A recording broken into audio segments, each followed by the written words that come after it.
This error usually occurs due to problems with DirectX or audio drivers. First, let's update DirectX to the newest version. Open your browser and go to the given location. Click Download button, deselect all boxes beside additional offers and click No Thanks and Continue button. Once the download is complete, launch the executable. Follow on-screen instructions to complete the process and restart your PC. Now let's update audio drivers. Right-click on Windows button, select Device Manager.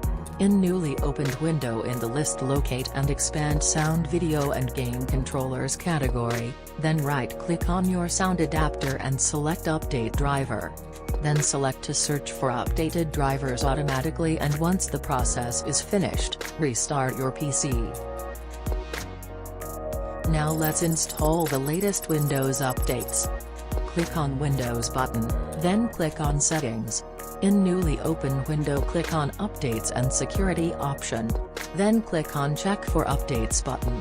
Wait for the process to finish and restart your PC. Now let's re-register this file with Microsoft Register Server manually. Right-click on Windows button, select Command Prompt Admin.